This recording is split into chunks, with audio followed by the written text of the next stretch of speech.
Hi friends, welcome to our channel. Online free tailoring business classல நாம இன்னைக்கு டே 12க்கு வந்திருக்கோம். First day 11க்கான question answer பத்தி பார்க்கலாம்.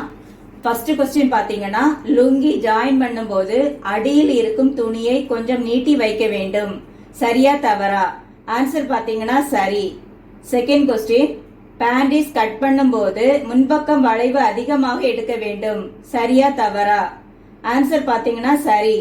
தேர்ட் क्वेश्चन 2000 ரூபாய் முதலீட்டின் பிசினஸ் டார்கெட் யாரு? ஆன்சர் பாத்தீங்கன்னா குழந்தைகள். ஃபோர்த் क्वेश्चन துணி கடைகளில் கட் பீசஸ் குறைந்த விலையில் கிடைக்குமா? ஆன்சர் பாத்தீங்கன்னா எஸ் கிடைக்கும். ஃபிஃப்த் क्वेश्चन பேண்டிஸ் உற்பத்தி பண்ண எதெல்லாம் வாங்க வேண்டும்? ஆன்சர் பாத்தீங்கன்னா துணி, நூல், எலாஸ்டிக். இந்த டெஸ்ட்ல அட்டென்ட் பண்ண அனைவருக்கும் என்னுடைய வாழ்த்துக்கள். ஃபர்ஸ்ட் ஆன்சர் பதிவு பண்ணவங்க பாத்தீங்கன்னா ரோல் நம்பர் 175 திண்டுக்கல்ல இருந்து தஸ்லீம். செகண்ட் ஆன்சர் பதிவு பண்ணவங்க ரோல் நம்பர் 472 பழனியில இருந்து நந்தினி. தேர்ட் ஆன்சர் பதிவு பண்ணவங்க ரோல் நம்பர் 503 செங்கல்பட்டில இருந்து வைத்தீஸ்வரி. இந்த 3 பேருக்கும் என்னுடைய ஸ்பெஷல் வாழ்த்துக்கள். ஓகேங்களா? நம்மளுடைய ஆன்லைன் ஃப்ரீ டெய்லரிங் பிசினஸ் கிளாஸுக்கு ஜாயின் பண்ண விரும்புறவங்க உங்க பெயரையும் உங்க மாவட்டத்தின் பெயரையும் இந்த வீடியோ கீழே உள்ள கமெண்ட் பாக்ஸ்ல பதிவு பண்ணுங்க. நானும் உடனே உங்களுக்கு ரோல் நம்பர் கொடுத்துருவேன். ஓகேங்களா? உங்களுக்காக நான் இந்த டெய்லரிங் பிசினஸ் கிளாஸ் பிளேலிஸ்ட் லிங்க இந்த வீடியோ கீழே உள்ள டிஸ்கிரிப்ஷன்ல கொடுக்குறேன். கிளிக் பண்ணி பாருங்க. நீங்க டே 1ல இருந்தே படிக்கும் போதுதான் உங்களுக்கு இந்த கிளாஸ பத்தி நல்லா புரியும், நல்லா கத்துக்க முடியும். ஓகேங்களா? நாம இப்ப டெய்லரிங் கிளாஸ்ல 9ல இருந்து 10 வயசு பாய்க்கான ஷார்ட்ஸ் கட் பண்ணி தைக்கிறத பத்தி பார்க்கலாம். ஓகேங்களா? ஃபர்ஸ்ட் துணியை இத மாதிரி ரெண்டா மடிச்சு போட்டுக்கலாம். இதனுடைய மடிப்பு பாகம் இந்த பக்கத்துல இருக்கிற மாதிரி நான் வச்சிருக்கேன். இதனுடைய உயரம் பாத்தீங்கன்னா 19 இன்ச் எடுக்கணும்.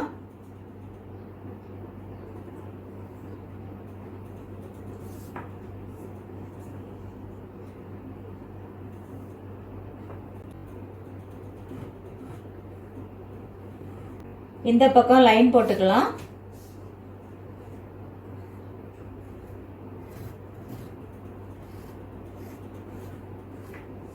விட்டு பாத்தீங்கன்னா 20 இன்ச்சு.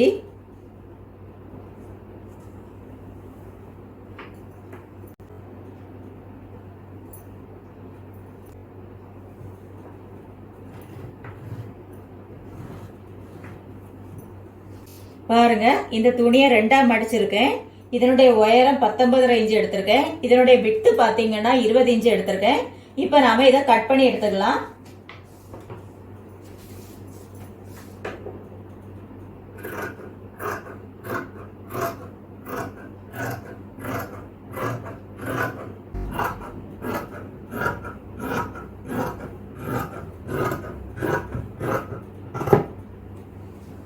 இப்ப நாம இந்த மடிப்பு பகுதியை கட் பண்ணி எடுத்துக்கலாம்.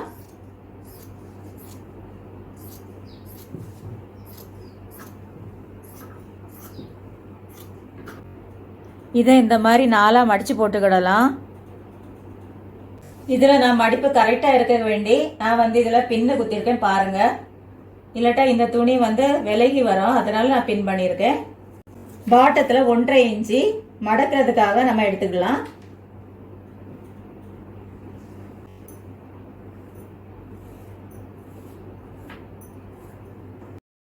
டாப்ல 2 இன்ச்சு இடுப்புல மடக்கி தைக்கிறதுக்காக எடுத்துக்கிடலாம்.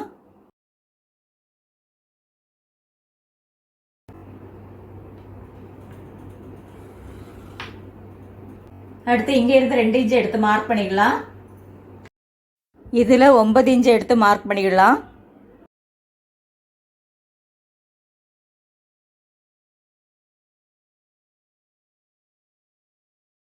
மார்க் பண்ணிட்டு இதுல ஒரு லைன் போட்டுக்கலாம்.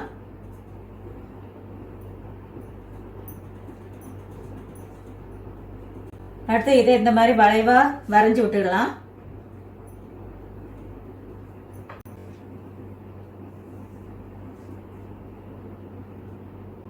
இங்க இருந்து 8.5 இன்ச்சு மார்க் பண்ணிக்கலாம். இதையும் ஜாயின் பண்ணிக்கலாம்.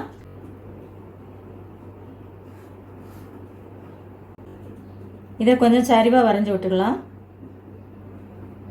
அடுத்து மேல இந்த லைனை நீட்டி விட்டுடலாம்.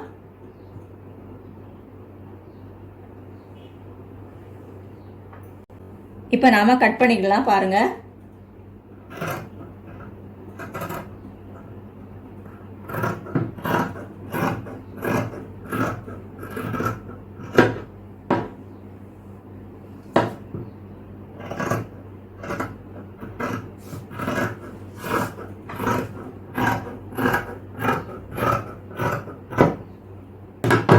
இப்போ பாருங்க நம்மளுடைய கட்டிங் பார்ட் முடிஞ்சாச்சு. இனி நம்ம ஸ்டிச்சிங் பண்ணலாம். ஃபர்ஸ்ட் நாம இதை மாதிரி எடுத்துட்டு பாருங்க இந்த சைடு இது ரெண்டையும் ஜாயின் பண்ணிக்கலாம். அதே போல இந்த பக்கத்துலயும் ஜாயின் பண்ணிக்கலாம்.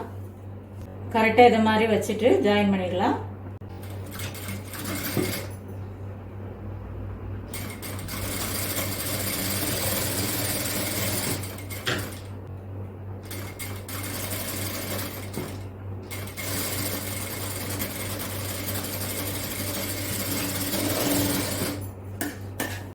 அடுத்த பக்கத்துல இதே மாதிரி ஜாயின் பண்ணிக்கலாம்.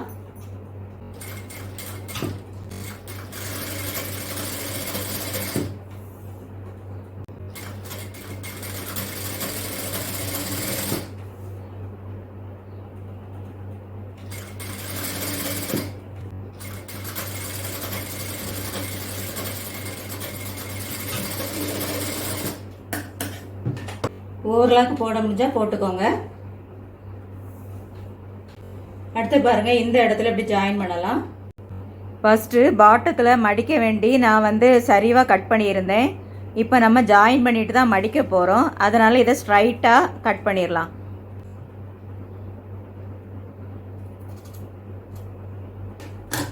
இப்போ இதை ஜாயின் பண்ணிக்கலாம்.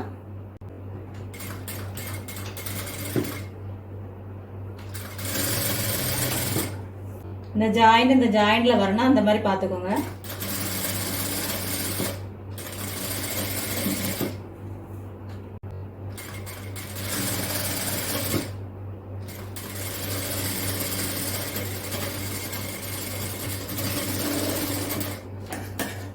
பாட்டத்தில் 1.5 இன்ச்சு நம்ம மடக்கிறதுக்காக விட்டுருந்தோம். அதை இந்த மாதிரி 2ஆ மடக்கி தைக்கலாம். ஓகேங்களா?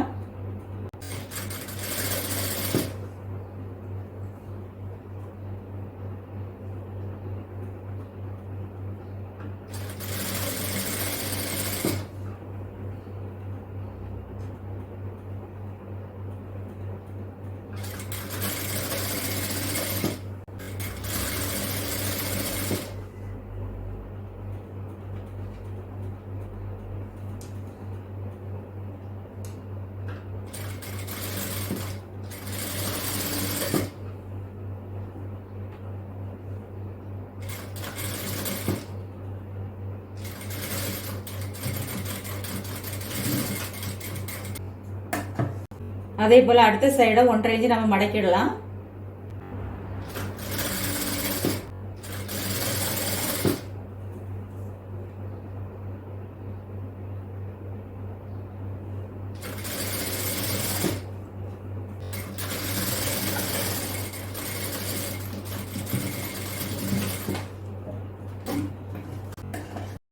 அடுத்தது இடுப்பு பகுதியில் 1/2 இன்ச்சு மடக்கி தைக்கலாம்.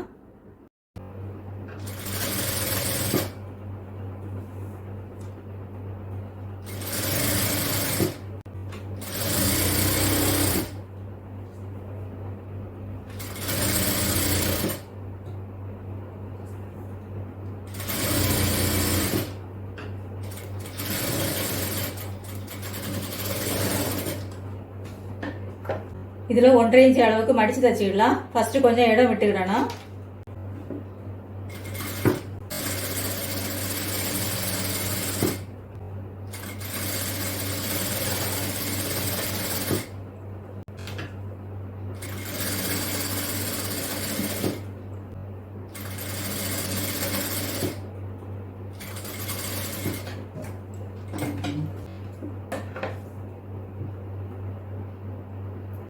ஒரு இன்ச்சு எலாஸ்டிக் எடுத்திருக்கேன். நீளம் 12 இன்ச்சு எடுத்துக்கலாம். 12 + 12 எடுத்துக்கலாம்.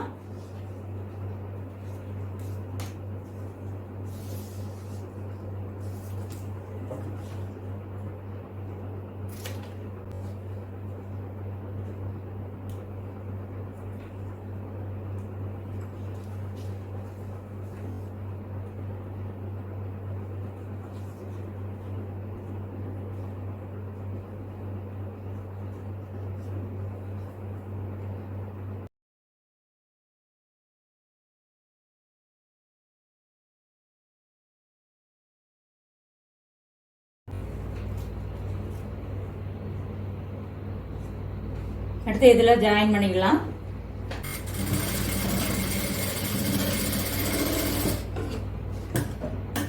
இதை இப்படி வச்சுட்டு இதுல பதிதையல் போடலாம்.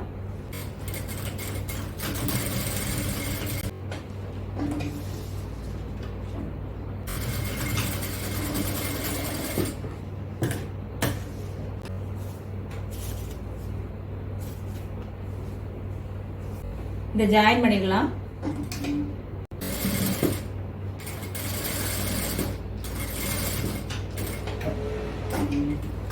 அடுத்து இதுல அரேஞ்ச் அளவுக்கு ஒரு பட்டி தையல் போட்டுக்கலாம்.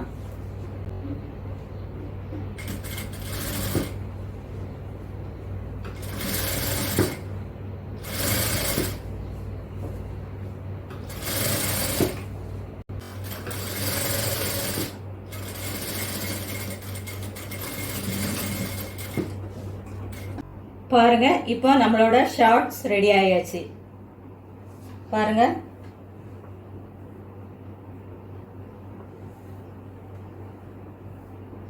இப்ப நாம இதுல அளவெடுத்து தைக்கிறத பத்தி பார்க்கலாம். பாருங்க, நமக்கு இதுல உயரம் 16 இன்ச் இருக்கு. பாட்டத்துல மடக்கிறதுக்கு 1.5 இன்ச் எடுத்தோம்.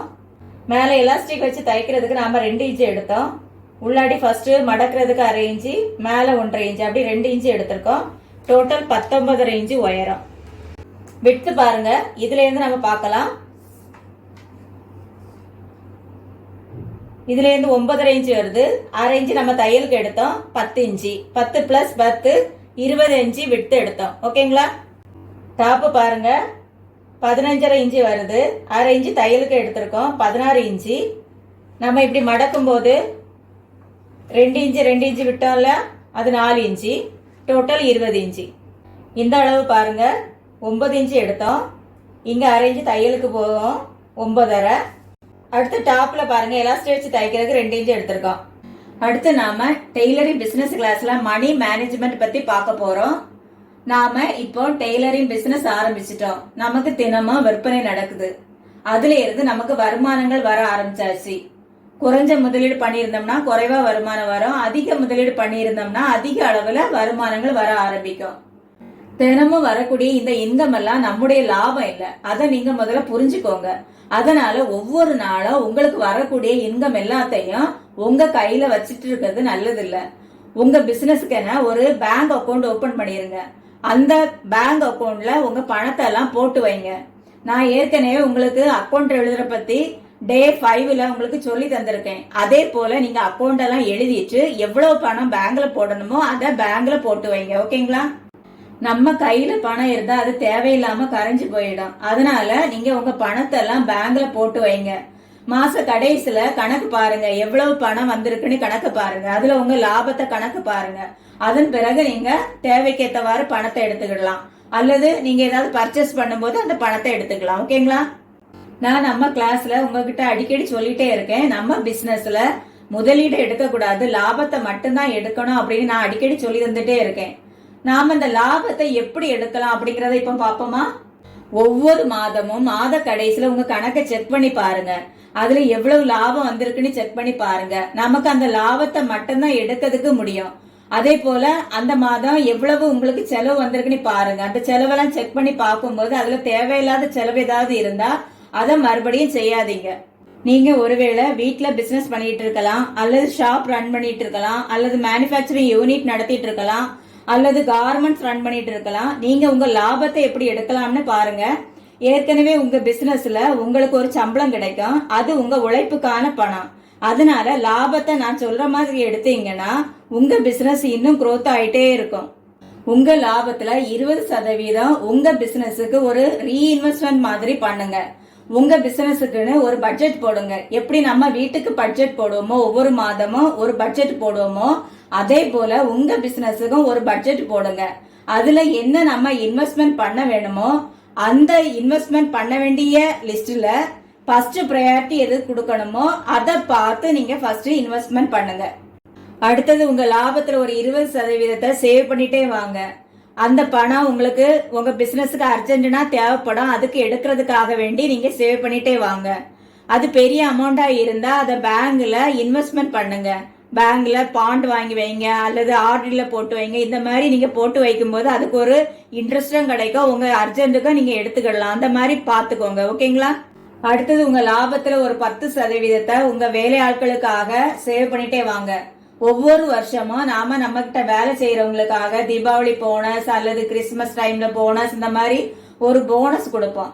அந்த மாதிரி போனஸ் கொடுக்கும் போது அது நமக்கு ரொம்ப யூஸ்ஃபுல்லா இருக்கும்.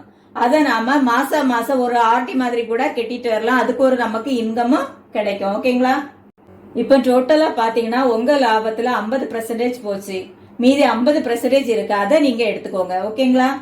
ஃபார் எக்ஸாம்பிளுக்கு 1 லட்ச ரூபாய் லாபம்னா 20,000 உங்க பிசினஸுக்காக ரீஇன்வெஸ்ட்மெண்ட் பண்ணுங்க. 20,000 அர்ஜென்ட் தேவைக்காக ஒதுக்கி வைங்க. 10,000 உங்க கம்பெனில வேலை செய்யறவங்களுக்காக ஒதுக்கி வைங்க, போனஸ் இந்த மாதிரி கொடுக்கறதுக்காக ஒதுக்கி வைங்க.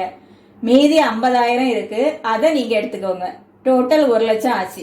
ஒருவேளை நீங்க சிம்பிளா பிசினஸ் பண்றீங்க, உங்களுக்கு லாபம் 20,000 ரூபாய் தான் வருதுன்னு எக்ஸாம்பிளுக்கு எடுத்துக்கலாம். அப்ப நீங்க அதை வச்சு என்ன செய்யலாம்னு பார்க்கலாம். நீங்க 4,000 ரூபாய் ரீஇன்வெஸ்ட்மெண்ட் பண்ணுங்க, 4,000 ரூபாய் சேவிங்ஸ் பண்ணுங்க, அர்ஜென்ட் தேவைக்காக சேவ் பண்ணுங்க, 2,000 ரூபாய் வேலை செய்யறவங்களுக்காக நீங்க சேவ் பண்ணுங்க, மீதி 10,000 ரூபாய நீங்க எடுத்துக்கோங்க. டோட்டல் 20,000 ஆச்சு. ஓகேங்களா? அர்ஜென்ட் தேவைன்னா என்ன மாதிரி எல்லாம் வரும்னு நாம பார்க்கலாம். ஒருவேளை உங்களுக்கு ஒரு பல்க் ஆர்டர் கிடைக்குது, அந்த ஆர்டர் தரக்கூடிய கம்பெனில இருந்து ஃபர்ஸ்டே ஃபுல் அமௌண்ட்டை பே பண்ண மாட்டாங்க. ஃபார் எக்ஸாம்பிளுக்கு ஒரு 50% பே பண்றாங்கன்னு வச்சுக்கலாம். நீங்க நிறைய மெட்டீரியல் வாங்க வேண்டி வரும், நிறைய நாள் அதுக்காக ஒர்க் பண்ணுவீங்க, வேலையாட்களுக்கு சம்பளம் கொடுக்கணும், கடை வாடகை கொடுக்கணும், உங்க செலவுகள் எல்லாம் ரன் பண்ண வேண்டியது வரும். இந்த மாதிரி தேவைகளுக்கு நாம அந்த அர்ஜென்ட் தேவைக்குன்னு வச்சிருக்க பணத்தை நாம எடுத்து யூஸ் பண்ணிக்கிடலாம். ஓகேங்களா? அடுத்தது பாத்தீங்கன்னா ஃபங்க்ஷன் டைம்ல நாம எக்ஸ்ட்ரா இன்வெஸ்ட்மெண்ட் பண்ண வேண்டி வரும். ஃபார் எக்ஸாம்பிளுக்கு Deepavali, Christmas, new year, Pongal இந்த மாதிரி ஃபங்க்ஷனுக்கெல்லாம் நாம எக்ஸ்ட்ரா இன்வெஸ்ட்மெண்ட் பண்ண வேண்டி வரும். அந்த தேவைகளுக்காகவும் நாம அதை பயன்படுத்திக்கலாம். ஓகேங்களா? இந்த மாதிரி நீங்க உங்க லாபத்தை பிரிச்சு எடுத்தீங்கன்னா உங்க பிசினஸின் தேவைகளுக்காக பேங்குக்கு போய் லோன் கேட்க வேண்டிய சூழ்நிலை வராது. தேவையில்லாமல் நீங்க வட்டி கொடுக்க வேண்டாம். உங்க பிசினஸும் நல்ல ஆரோக்கியமானதாக இருக்கும். ஓகேங்களா? நீங்க உங்க பிசினஸ் தொடங்கவோ அல்லது உங்க பிசினஸை டெவலப் பண்ணவோ பேங்குக்கு போய் லோன் வாங்கிக்கலாம், தவறு இல்ல. ஆனா அந்த லோனுக்கு எவ்வளவு வட்டி வருது அப்படிங்கறத கால்குலேட் பண்ணி பார்த்துட்டு வாங்கிக்கோங்க. உங்க பிசினஸுக்காக நீங்க பேங்க் லோன் வாங்கி இருந்தீங்கன்னா மாதம் அசலும் வட்டியும் பேங்க் கட்டணும். அந்த கடன் கட்டி முடிக்க குறைஞ்சது 5 வருஷம் ஆகும். அந்த 5 வருஷத்துக்கான வட்டியை நீங்க கணக்கு பாருங்க. ஃபார் எக்ஸாம்பிளுக்கு நீங்க உங்க பிசினஸுக்காக 5 லட்ச ரூபாய் கடன் வாங்கியிருந்தீங்கன்னா ஒவ்வொரு மாசமும் குறைஞ்சது 5,000 ரூபாய் வட்டிக்காக மட்டும் நீங்க கொடுக்க வேண்டிய வரும். ஓகேங்களா? சில பேர் பாத்தீங்கன்னா பேங்க்ல லோன் வாங்கியிருப்பாங்க, பிசினஸுக்காக லோன் வாங்கியிருப்பாங்க.